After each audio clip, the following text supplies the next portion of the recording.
what are some of the things that you guys focus on just to, because, you lose the game coming into the bye week. Do you kind of let that eat a little bit, or you try and move on quick? How do you handle it? It's always hard, right, if you go into the bye week with a loss because you got to hear about it for 2 weeks instead of one. But going into the bye week, there's definitely a lot to adjust. We played a bad half of football. That's really what it boils down to. Utah came out in the second half and they ran the ball. So, that's really what we've been trying to work on, making sure we stop the run. That was the goal from the beginning of the season. We need to follow that through. But yeah, you got to move it. You got to move past it though. Eventually, you just got to let it go and move on to the next. You can't hold on to it. What are the keys to having a successful pass rush against a team that usually tries to get the ball out pretty quickly? Yeah, well, it's always hard too, right? Because especially with teams that get the ball out quick, sometimes you just can't. Sometimes it's just hard to get there. The goal is to just be relentless in the pass rush, right? Because your sacks might not come in the first and second quarter, but they might start pump faking in the third and fourth quarter. That's where you start making the money.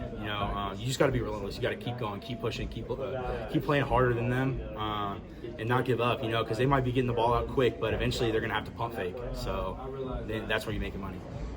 Who are the people, and maybe yourself included, who have really stepped up after a game like Utah where you have to preach discipline and kind of be a leader on this team? Who have been those people? Honestly, it's a lot of the older guys, I'll say, especially a lot of the guys that came back.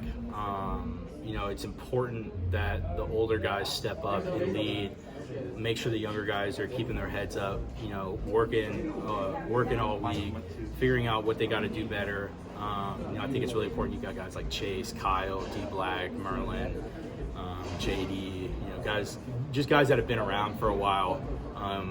It's pretty vital that they step up, and which is good that they have been. So, was there any one prevailing theme that you thought maybe contributed to the problems of the second half against Utah, from your perspective?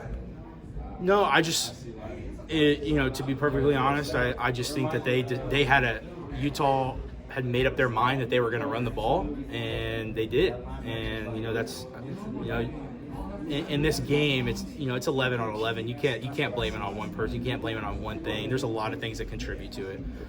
It's not an offensive fault. It's not a defensive fault. It's a team. And that's just what happened. We took our foot off the gas. That's really what happened.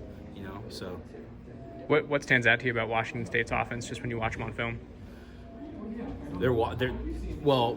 Even when Leach was there, they were always spread out. You gotta run, you gotta make open field tackles, you gotta be disciplined.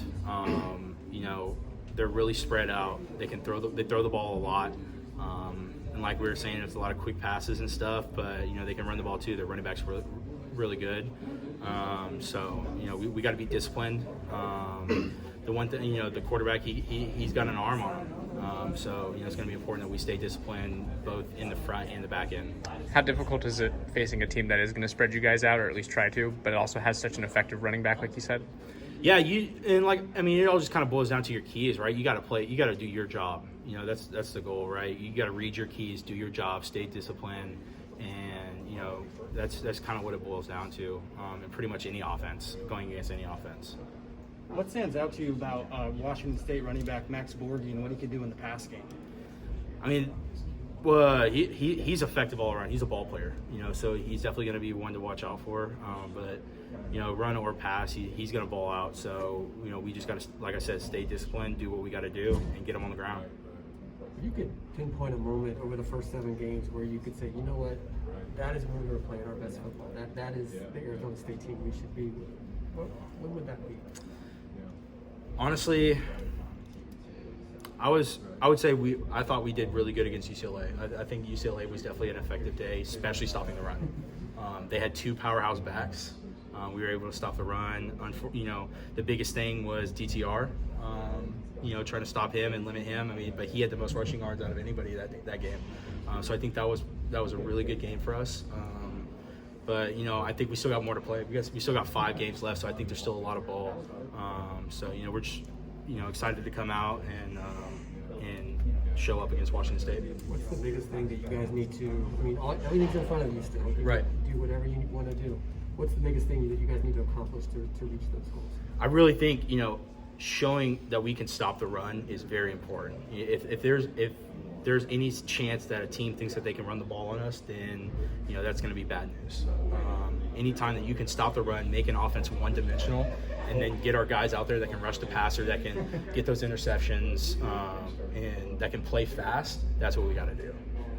Is there too much being made of the change in kickoff time and playing your first afternoon game of the year?